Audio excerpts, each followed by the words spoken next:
Yalelo et bandi mercredi et là muna balandi nyonso ya quel boule magazine. Bienvenue na bino.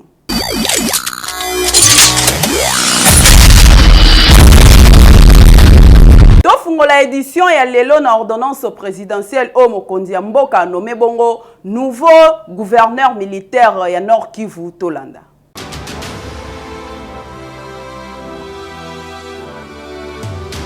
Général-major de brigade Somo Kakule Evariste azali bongo levé na grade ya général-major pe azali bongo nommé gouverneur militaire ya province ya Nord Kivu. Bondi melangai ke des ordonnances présidentielles oyo ya élévation na ye ya grade pe nomination comme gouverneur militaire ya Nord Kivu et tangamaki bongo na soirée ya mardi 28 janvier 2024. Kasi sengeli koyoba ke na poste oyo a succédé bongo général-major Peter Sirimoni oyo zalaki bongo kwa sire intérim ya gouverneur militaire ya province ya Nord Kivu. Pour na rappel sengeli koyoba ke Peter Sirimoni akufaki bongo suite se ba blessure après avoir kozala bongo touché jeudi 23 janvier alors que a se déplacé vers ligne ya front na ouest ya ville ya Goma et sika bakome zalaki makasi entre ba forces armées ya République démocratique du Congo na ba rebelle M23 oyo bazali bongo soutenu par Rwanda. Bokanga pe boyeba ke nomination oyo zali bongo conforme na moko ya ba résolution ya réunion interinstitutionnelle oyo zalaki bongo présidé un jour avant et pe Mokonzi Mboka son excellence Félix Antoine Tshisekedi Tshilombo oyo alobelaki bongo nomination ya ba autorité ya sika ya province ya Nord Kivu. Oui. Réunion ya conseil de sécurité salamaki RDC et sengi ba sanction pour na Rwanda Bolanda.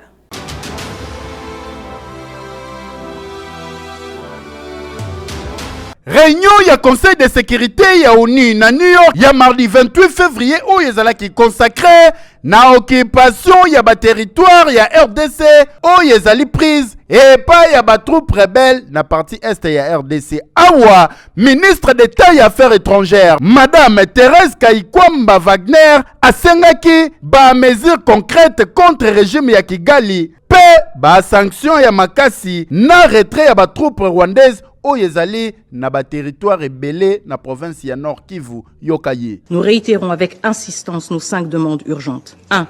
Le retrait immédiat des troupes rwandaises et la cessation des hostilités. 2.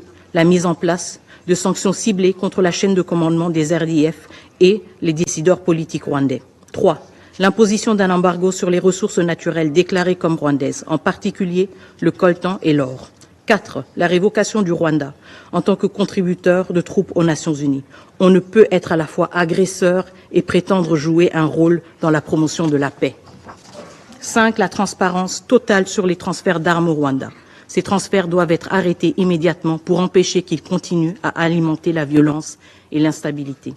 Na même occasion oyo ba état membre ya Nations Unies ba sengaki na République démocratique du Congo ba protéger ba corps diplomatique awa na ba ambassade na bango oyo ezali na Kinshasa basalaki allusion na mouvement oyo elekanaki ambassade mardi lors ya ba manifestation ebele. Kasi ministre Thérèse Kaikwamba na sorti na ye awa na diaspora congolaise oyo bazalaka na États-Unis précisément na New York ba communiquaki ndenge kaka bozali komona ba congolais très préoccupés na makambo ezali kolekana na mboka na bango babandaki toujours koluka kotuna ministre pe kozwa ba précision sur nyonso oyo ezolekana na mboka ndenge kaka bomona. You can't get away with killing people for 30 years just like that. You can't get away with killing peacekeepers just like that. Yeah. So it is a scandal.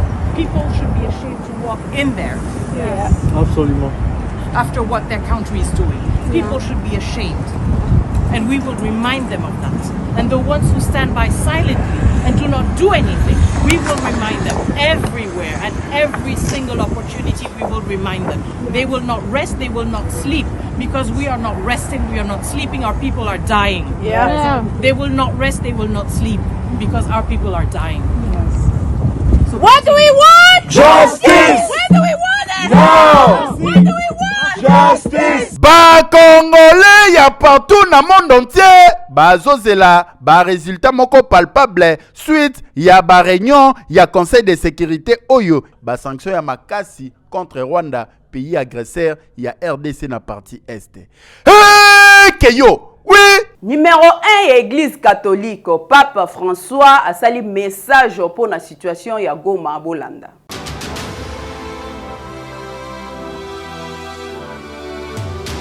Souverain pontife, Pape François très préoccupé de la situation sécuritaire ya Goma en la province ya Nord Kivu. Bondi melanga ke na maloba ya papa talisike azali kosenga na ba autorité locale pe communauté internationale ba sangana pona ko solola ko luka ko résoudre ba conflit oyo na moyen moko pacifique. Po makambo etale minduki bondi melanga ke ba victime nango et de la grande population yokaye na communication oyo. Exprime ma préoccupation pour l'aggravation de la situation sécuritaire au Congo. Je demande toutes les parties de s'engager pour que les hostilités cessent, pour aider la population civile de Goma et que cessent les opérations militaires. Et je suis inquiet je demande que cesse toute forme de violence pour le bien de la population. Et je continue à prier pour la paix, pour la sécurité. Et j'invite les autorités locales ainsi que la communauté internationale à un engagement maximum pour trouver la paix dans ces conflits. To bandi ete le deux parties bakoyo kamaloba ya pape liloba ya nzambe oyo tondimi yango boboto bondeko heke yo totikala kaka na même registre pour na koyebisa bino ke confrère ya Top Congo Christian Lusakweno ye pe asali message pour la situation ya Goma.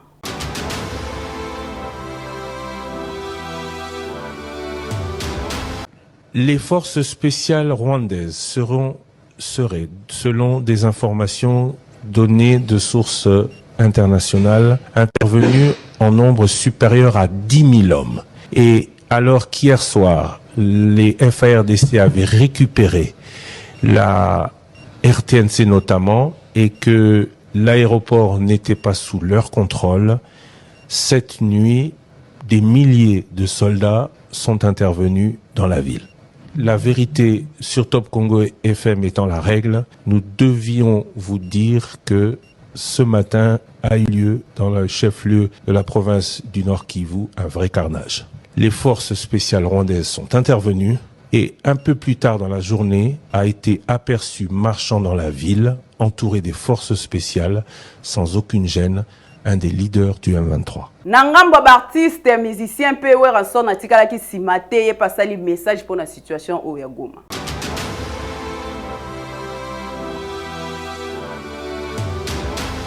Artiste mususu boyeba ke le to betela ka musique to betela ka population musique to betela ka banzete te to betela ka batango o to betela ka mingi baza susute bazo kufa na ba guerre na ba violence pour na kaka na richesse en mboka na biso. Alors tous on a besoin makile tangati biso photo lela na ba paya ba européen oyo baza na base ya ko détruire RDC bango fu batika biso en paix bango fu bakende ba s'impliquer pour na paix et son na kati ya RDC. On en a marre ya ba guerre na est et oumeli trop. Ça datait depuis très longtemps jusqu'à aujourd'hui. Ça ne finit pas, on ne sait pas pourquoi. Qu'est-ce qu'on doit faire encore? Ni to kosala lisusu. Biso pona biso to balanga nzembo. Notre métier, notre profession ezali musique. À travers le message autoropesa. Vraiment, je crois et vous en a katia salle. To kosala un peu bilingue, je ne sais pas ces jours-là je vais parler en lingala. Nous allons parler en français et en anglais pour permettre à différents pays d'Afrique, la population qui est dans la salle, a saisi le message dans le bon entendeur, salut. Merci beaucoup. Caméra, quelle boule mag tambola qui pour la constant général pour la situation où il qui lobby à ville morte Bolanda.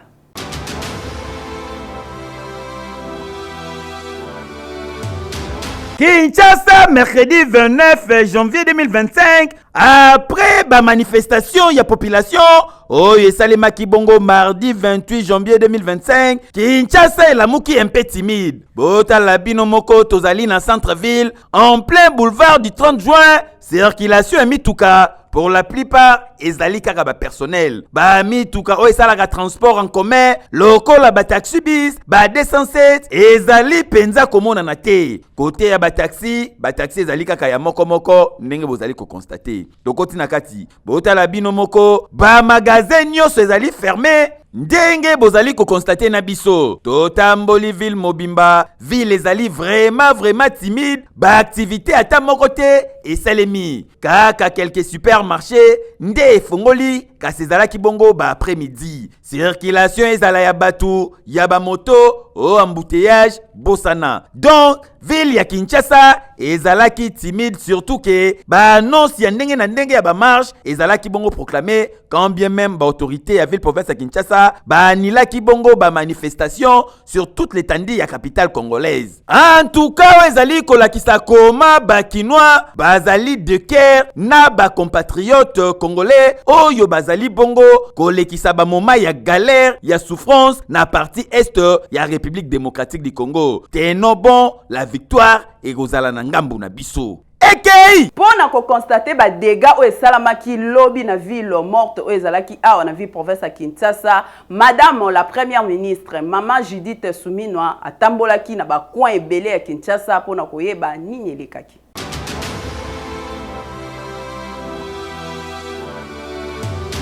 Madame la première ministre Mama Judith Suminwa bakino babengaka mingi Ma Judith ndimelanga ka regretter makasi ya komona makamyo so salamaki na Kinshasa mokolo ya mardi 28 janvier 2025.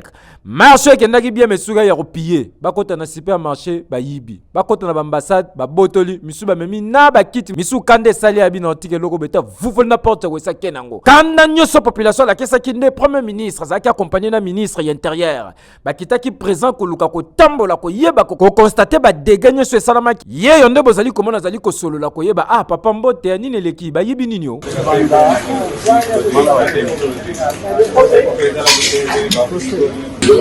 mais après cela, il y avait maintenant cette fois de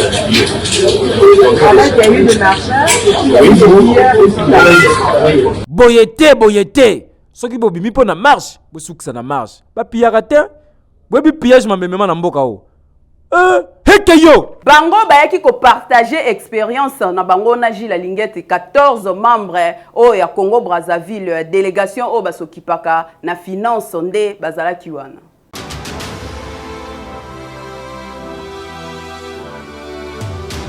Forte délégation oyo ndenge bozali komona bazali kokota na IGF boye bazali au total 14 membres ya commission nationale de transparence et de responsabilité na gestion ya finance publique ya République du Congo. Kasi délégation oyo euti Congo Brazzaville pe ezali kokumbama epai ya président Joseph Bafuafua et sengeli boyeba ke bazali ko séjourner awa depuis week-end de leki na tina justement ya ko échanger pe ko partager ba expérience oyo deux institutions oyo na mosala na bangwa kitoko bazali ko sala depuis que IGF ya RDC et fournir ba effort ebele et se démarquer grâce à son excellence chef de l'État Félix Antoine Tshisekedi Tshilombo oyo alakaki bana mboka na tina justement ya ko lutter contre corruption pe ba détournement ya ndenge na ndenge partage ya expérience salemaki kitoko bondimela ngai kaka ndenge bomoni baza ko échanger kitoko na chef de service ya inspection générale des finances IGF ya RDC Gilles Lingete Kei ba beteki pesete makasi pona o etali bonne gouvernance boyoka ye. L'Afrique a du mal à décoller. Avec toutes les richesses que nous avons en Afrique, avec toutes ces populations jeunes, nous avons du mal à nous développer véritablement. Le mal, c'est la gouvernance. Et l'effort fourni par l'IGF de la RDC, c'est un effort considérable. Et par derrière, naturellement, il faut la volonté politique. Sans volonté politique, on ne peut pas y arriver. Et je vois qu'ici, elle s'exprime véritablement. Et c'est un modèle à prendre et à implémenter dans toute l'Afrique. Jules Alingete Kleboa, l'homme de la rigueur, paix à Bakisaki Boye. Nous avions eu à échanger avec plusieurs représentants des organes de contrôle de la République du Congo et les échanges étaient extrêmement intéressants pour l'inspection générale des finances. Voilà pourquoi nous avions souhaité aller en profondeur et c'est l'essence de la visite que nos hôtes sont venus faire ici à Kinshasa. Et il n'y a pas que eux qui voulaient savoir ce qui se passe chez nous. C'est nous aussi, nous avions voulu savoir ce qui se passe chez eux parce qu'il y a des choses que nous avons également à tirer de leur expérience, à améliorer ou à parfaire ou à faire avancer notre système de contrôle des finances publiques. Donc ça a été un grand plaisir et une bonne expérience pour nous. Bokanisi esili tintin et sengeli boye balisusu que délégation et remetaki cadeau na bango et pas ya chef de service ya IGF Gilles Alingete Kei kasi sengeli boye bape lisusu que visite guidée na ba nouveau bâtiment ya IGF et salemaki avec impact na idéologie boyende ezalaka na IGF mosala ezoko bakosalema toujours kitoko pour na bonne gouvernance ya République démocratique du Congo et ya normal eki beta olonga na 500 francs ya pamba okoma millionnaire.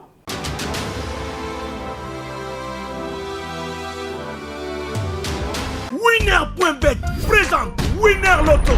Nini wana boso beta Winner. Bonsoir à tous, c'est mercredi 29 janvier 2025.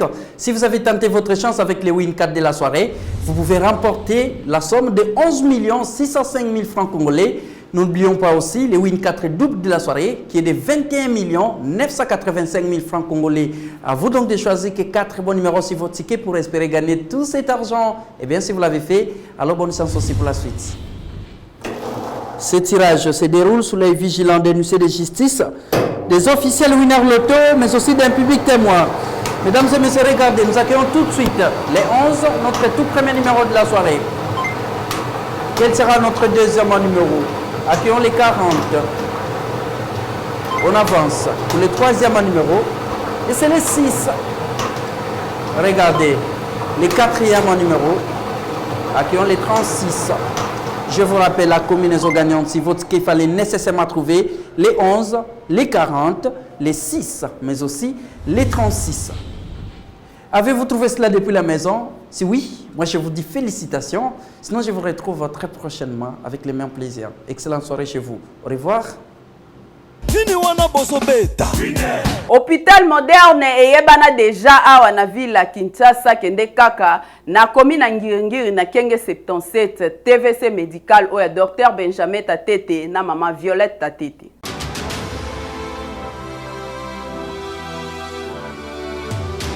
Lelo na Kinshasa pe na République démocratique mobimba bayeba ke batu baya kosilisa kimvuni kisakata pe kiduka ya makambu ya kokendaka kozwa basoins de santé à l'étranger bangoyo couple Tatete ya docteur Benjamin Tatete pe ya mama Violette Tatete bakiselaka ye mama Mwilu nde bacha en place TVC médical oyo zali ko répondre bongo na ba norme internationale bazali na ba service nyoso s'il vous plaît maternité oyo zali équipé pe main d'œuvre ya qualité na moins cher en plus likolo nango ba kisa lisusu esika se moko ba tretaka mbasu awa na RDC bokanisi esili na souci ya go servir ba congolais nde bache bongo service ya kinésithérapie et sika bache ba matériel pe ba appareil sophistiqué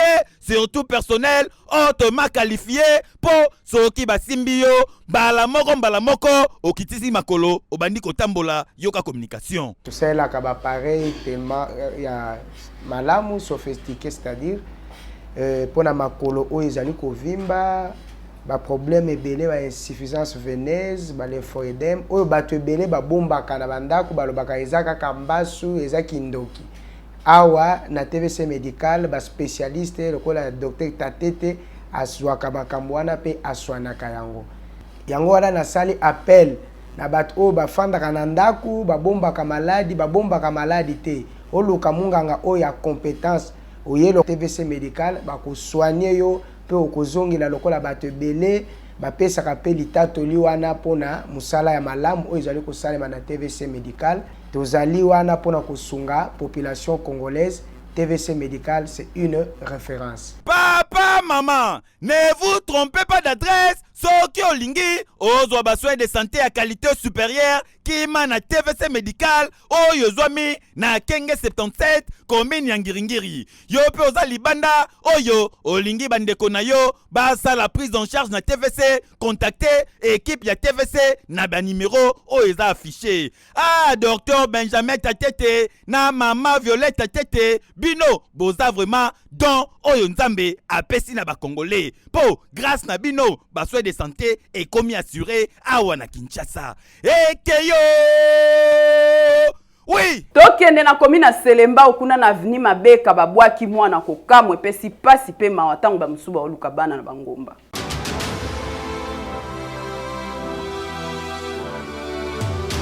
Population oyo bavivaka na avenue Mabeka na komi na Selemba opembe na wenze balambuka kanga na batongo boye bakuti babwaki mwana ya mobali epesi pasi pe mawa yeyo ndenge bomoni balalisi kaka na nzela boye na balabala azo nage na ba age 5 à 6 mois tala kaka yo moko ata mwana yango ndenge alali elakisi ke akei na pasi ya kosakana te babwaki ye azaka na position atie loboko na motema kokamwa na bamama to pe ba jeune fille mususu ovandi na zemi na yo osupporter ba caprice zemi ti na 5e mois yo moko ndo préféré olongoli pe ozwi makasi ya kozwa bebe yango olati ye sachet noir ndenge aye kobwaka eboye na balabala batu batondi epesi pasi makasi yoka réaction ya population mobile wangani amone tikako chango ezate famille boye ndole yango teni alongole tali biso passport ndongo na biso mwati mwana ngo papa cha kwa chef bongo na mtem etke na bino ko bota tima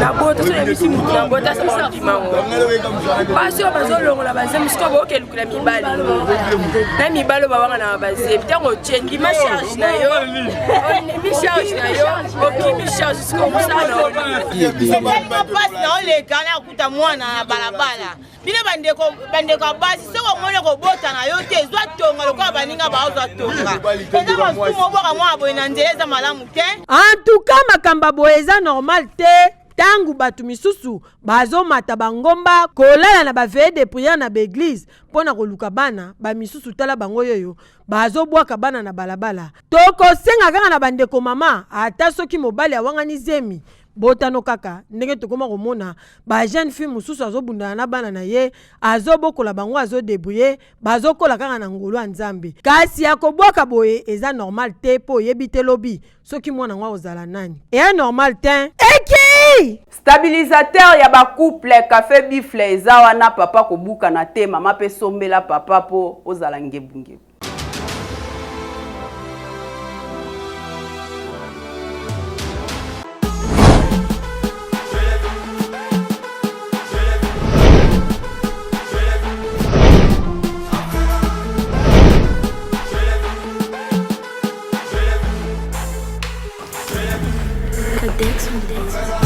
Wow! Café buffet zongi lisusu. Stabilisateur. Zongi! Tunanga nini papa maman? Café buffle. Café buffle et zongi lisusu. Mais cette fois-ci avec un nouveau produit.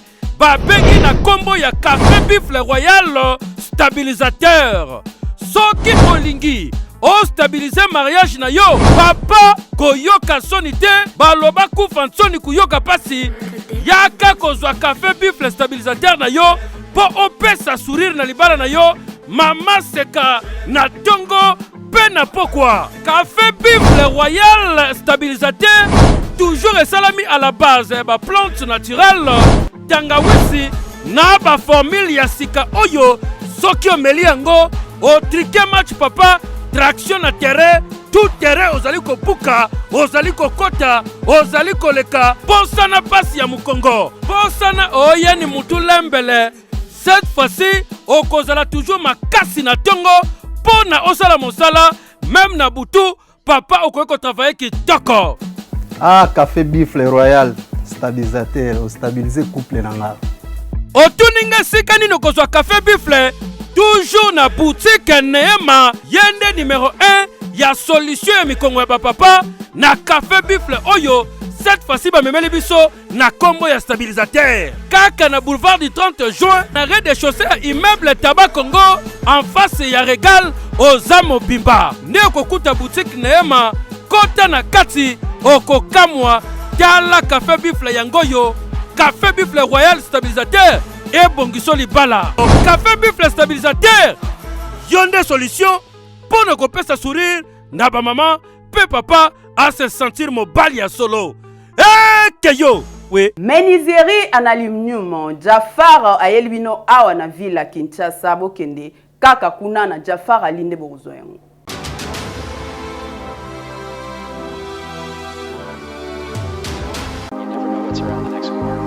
Bana Kinshasa e bongo bana ya poto lelo ya kosamba te bondi melanga États-Unis d'Amérique kitia wana Kinshasa awa na Jafar alu, c'est-à-dire Jafar en aluminium, bazali bongo spécialisé na menuiserie en aluminium. Je peux motozali na posa ya ndako na yeza na kitoko yo wapi lokolo lulaka bandako ya ba américain to pe ba nigérien. Je pozali patron ya ba entreprise.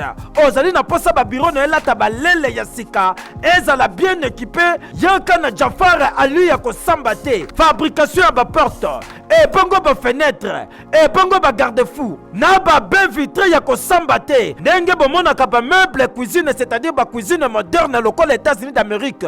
Awa na Jafar alu bazali ko bete yango dada ya ko sambate. Po na mbongo ya mukie bato baluli ndako na yo. Nyonso bazali ko salela yango mur rideau na cloisonnement bureau. Nyonso awa na Jafar ali mo sale zo kende kitoko yo wapi. Bana Congo bana poto États-Unis et kiti na kati ya Kinshasa. Lelo na eko présenter bino Jafar alu. Tozo fabriquer biloko nyonso en aluminium pona banda kuna bino na ba bureau tel que ba porte, ba fenêtre, ba garde-fou, ba mur rideau, ba meuble ya cuisine na cloisonnement ya ba bureau. Pona ko pe sa valeur pe beauté ya banda kuna bino bosalela aluminium ya qualité. Na lobi bien aluminium ya qualité na Jafar alu. Tena, quand Kandengo moni dépôt, na atelier zali bien équipé. Tunanga nini opesi kala mbongo na yo, kaka na mbongo wana transport ya matériel eza na kati. Ba ye nango ti na kati ya chantier waso. Okani Cécilie, tete ba bandi pe ko poser tala elonga yenga ye. O tuninga adresse zali place ko bunga te, ezomi na avenue Saint-Christophe, numéro 1439, référence OV2, tozabongo na commune ya Limete Funa. Tolo balisusu nini, jaboye biso nyonso toweli na Jafar Ali pour que banda kuna biso ezala bien équipé. Hekeyo. Ye aza personne vivant avec handicap comme on a maman Hélène azo senga lisungi na bato mitema malamu basunga e basombela e velo.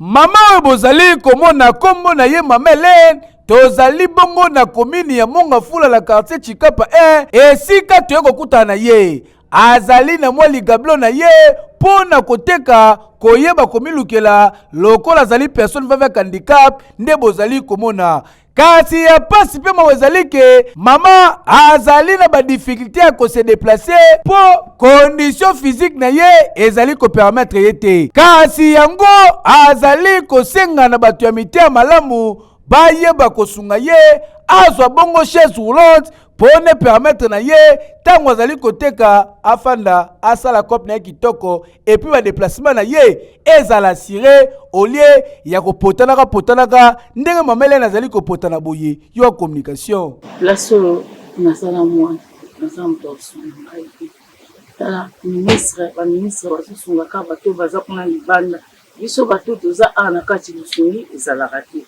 toza kaka boye bango bakipa biso ta mokolo moko te yango tosi na osenga ministre oyo handicapé mama Irene Sambo ata likambo na nga bandeko na nga diaspora basunga ngai po place oyo naza na moto osunga ngai te soki bango basungi nga te naza na moto osunga ngai te batala ngai na miso ya batalanga na miso ya basunga ngai nazwa ata eloko ata moyen ya kotambola ata velo ata ni oyo bango bakosunga nga nango nazoluka nde lisuni. En tout cas ezali kosala pasi komona ndenge nini mama Hélène azali kosouffrir mpona kosala badéplacement na ye mpo azali personne avec handicap kasi soki bato ya mite ya malamu bazali touché eki bapesi ye chaise roulante nzambe akoyeba kopambola bino mpo bolamu epolaka te. Tala mama nde azoniokoma mpo asalaka déplacement mokie distance ya mokie tala badifficulté.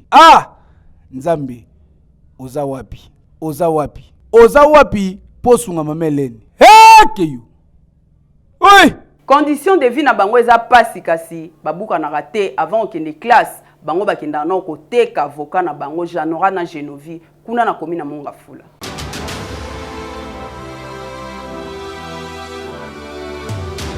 Bana mibale bomoni bazotambola boye bazoteka avocat toza na quartier Don Bosco na komina Mongafula. Babimaka chaque jour na ba 5h du matin déjà bangona na nzela bazoleka pona koteka tope kotambusa avocat o bomoni ndenge kaka bazali boye baza yaya na leki moko komo na ye Janora leki nde Moravi abimaka bien bonnet na ye na mutu écharpe na kingo pona ko se protéger contre malili.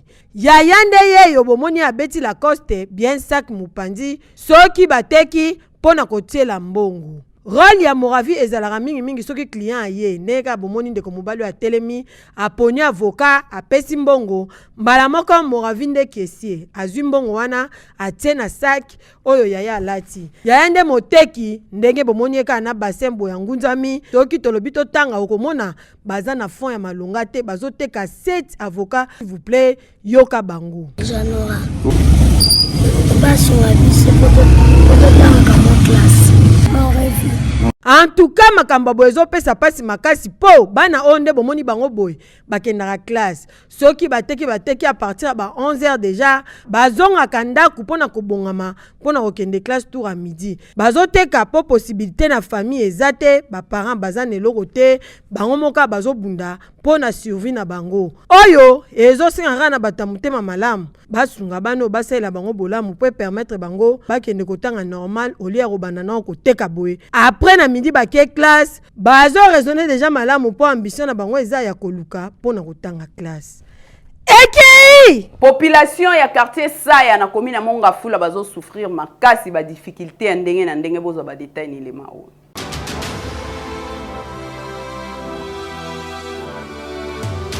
Population ya quartier Saya na komina Mongafula bazali kolela problème ya érosion bozali komona banda ekotela bango moye balala malonga ezali te ekoma kaka soki mvula ebandi ezala butu bango nyonso babima libanda po babangaka base retrouver na kata ravin oyo bakukuli ya pasi pe mawe ezali ke emema deja bamapangu ya ndenge na ndenge kasi ezali adepa ya ekole oyo bozali komona na kombo ya groupe scolaire Bakokif bana batanga kakasi risque ya makasi ezali ke ndenge bazali kotanga boye kanangi mabele koki kobukana base retrouver na kati ya érosion pasi pe mawa yoka communication na bango. Difficulté na biso ezali problème ezali ni érosion ezo tellement menacer biso de temps à autre boule ko beta maison ya bana ba kotanga baleka pasi alors eza moi muke pasi pona biso alors bato mawa batala biso érosion oh ça fait presque 5 ans passés mais moyen kaka ezate tout ce qui bato mawa peut-être avec les sacs avec des gîtes et sunga biso prêté école ya kitoko de tiboye école ya kitoko avec une bonne éducation une bonne formation nous même sommes menacés par les érosions. En tout cas bakonzi ya mboka population ya commune ya Mongafula mingi na quartier Saya basengi eloko se moko intervention suite ya érosion oyo ezali ko menacer quartier na bango soki bosali eloko te na bamvula ya avril bako se retrouver boye quartier bungi na kata carte ya commune ya Mongafula po modèle érosion oyo ezali ko kena vitesse ezobangisa bango ya normal tin tala pena érosion lingo même école Eke hey! Awa nde to boucler édition à mercredi ya lelo so bomoninga kitoko bobo pesa merci na Trésor Tousseo yenda zalaki derrière caméra Karine Mbembe na édition tika na souhaiter heureux anniversaire na Gladys Moussao o pazo célébrer anniversaire na lelo ngana bino tokutani lobi na même occasion de servir bino. Eki!